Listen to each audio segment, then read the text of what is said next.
Hello বন্ধুরা, আজ আমি নিয়ে চলে এসেছি মাটনের একটা খুবই সিম্পল অ্যান্ড ইজি রেসিপি। যারা রান্না করতে একদমই জানো না বা যারা মেসে থাকো বা হোস্টেলে থাকো, তারা এই রেসিপিটা খুবই ইজিলি ঘরে বানিয়ে নিতে পারো। তাহলে প্রথমে আমি কড়াইয়ে তেল নিয়ে নেবো, সর্ষের তেল। তেলটি গরম হয়ে গেলে এইভাবে যে আলুগুলো আমি কেটে রেখেছিলাম সেগুলো হলুদ আর কাশ্মীরি লঙ্কা দিয়ে একটু ম্যারিনেট করা ছিল, সেটাকে আমি ভালো করে ভেজে নেব। ভেজে নেওয়ার পর এটাতে কিছু গরম মশলা আমি অ্যাড করব, যেমন তেজপাতা, এলাচ, লং আর দারচিনি।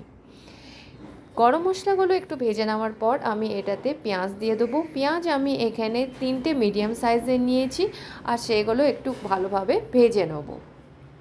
পেঁয়াজগুলো একটু ভেজে নেওয়ার পর আমি এটাতে অ্যাড করে দেবো টমেটো।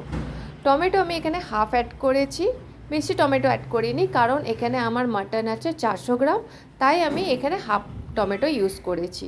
তোমরা যখন মাটনের পরিমাণটা বেশি নেবে তখন এখানে টমেটোর পরিমাণটাও বেশি অ্যাড করে দেবে। তারপর আমি আদা, রসুন আর কাঁচা লঙ্কা বাটা এটাতে অ্যাড করে দেবো। তারপর এটাতে একটু জল অ্যাড করে দিয়েছি, আর এই মশলাটাকে একটু হালকা কষিয়ে নেওয়ার পর এটাতে একটু গুঁড়ো মশলা অ্যাড করে দেবো, যেমন ধনে গুঁড়ো 2 চামচ, জিরে গুঁড়ো 1 চামচ, মিট মশলা 1 চামচ, কাশ্মীরি মির্চ 1 চামচ, হলুদ 1 চামচ আর নুন 1 চামচ। নুন এখানে আমি স্বাদ মতো ইউজ করেছি। তোমরা যারা একটু নুন বেশি খেতে ভালোবাসো বেশি অ্যাড করবে, যারা কম খেতে ভালোবাসো কম অ্যাড করবে। আর মাটনটাকে আমি 4টে সিটি দিয়ে অলরেডি প্রেশার কুক করেই রেখেছিলাম। এটা হাফ বয়েলড হয়েই আছে। এইটা আমি পুরো রান্নাটা মাটনের এই যে স্টকটা আছে পুরোটা এভাবে, মানে স্টকটা অল্প অল্প দিয়ে পুরো মাটন কারিটাকে তৈরি করব। এরপর মশলাটা যখন ভালোভাবে কষিয়ে নেওয়া হবে তখন আমি এটাতে মাটনটা দিয়ে দেবো, আর মাটনের যে স্টকটা ছিল পুরোটাই এটাতে দিয়ে দেবো। তারপর কিছুক্ষণ হতে দেবো, কিছুক্ষণ হওয়ার পর এটাতে আলুগুলো অ্যাড করে দেবো, আর একদম লো ফ্লেমে এটাকে 30 মিনিটস কুক করব ঢাকা দিয়ে।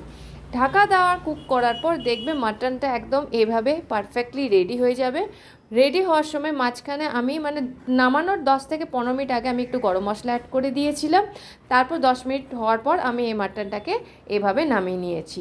তাহলে দেখতেই পারো মাটনের এই রেসিপিটা পুরো কমপ্লিট, আর এটা খেতেও খুব সুস্বাদু হয়েছে। আমাদের যাদের এই ভিডিওটা পছন্দ লাগবে তারা ভিডিওটাকে লাইক, শেয়ার অ্যান্ড চ্যানেলটাকে সাবস্ক্রাইব করে দিও। যদি ফেসবুক থেকে এই ভিডিওটা দেখছো তাহলে পেজটাকে অবশ্যই ফলো করে দিও। Thank you.